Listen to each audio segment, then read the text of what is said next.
One thing that Allah subhanahu wa ta'ala says in the Quran, and He says it at various points, is about the prophetic method of teaching, right? He sends us prophets, and we'll talk about why that's important. But these prophets, they have a certain method with how they're supposed to teach people and what they're supposed to teach people. And so he says, for example, in Surah Al-Baqarah, يَتْلُو عَلَيْكُمْ آيَاتِنَا وَيُزَكِّيكُمْ وَيُعَلِّمُكُمُ الْكِتَابَ وَالْحِكْمَةَ. Right? So there's 3 or 4, depending on how you want to split it up, very, very essential components or ingredients to this methodology. The first is that the prophets are sent to recite Allah's verses, right? The revelation. They are supposed to remind the people and steep the people in this sort of guidance that comes directly from Allah subhanahu wa ta'ala. It's supposed to be the main thing that is informing them, constituting them, making them up, and their decisions and the things that they have to draw off of, right? And the second thing is really interesting. We zakkikum, like he says that, and purifying you. And that is a nod to something that is a very, very central teaching in our faith, that you cannot separate knowledge from ethics, right? You have to be purified. You can have all the knowledge of the Quran, but if you're not purified on the inside, it's not only not going to help you, it's actually going to harm you. You're going to be tempted to use that knowledge in evil ways to serve yourself, to serve the ego. And there's the hadith of the Prophet ﷺ about the first 3 people that will be judged on the Day of Judgment. And one of those people is this kind of type of person who they learned about Islam, and they studied the Quran, and they recited the Quran. And then they're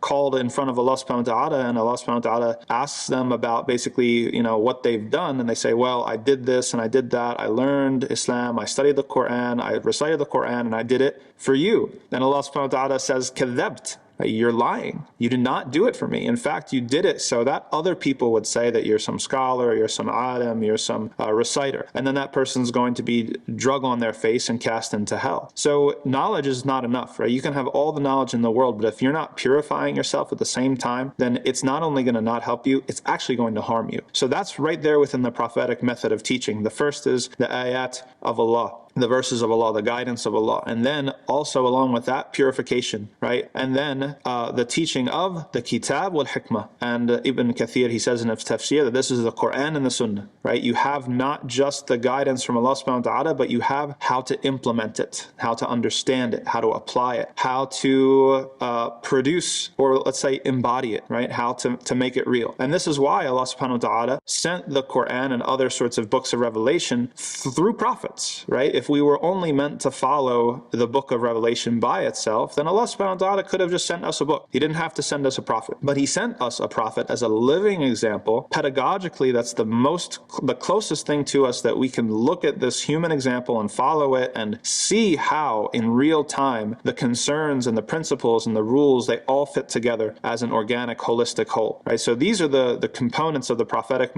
methodology, steeping us in the Quran, steeping us in the revelation, purifying ourselves at the same time, and making us understand not just the letter of the law, but also how to apply it, the sunnah of the messengers.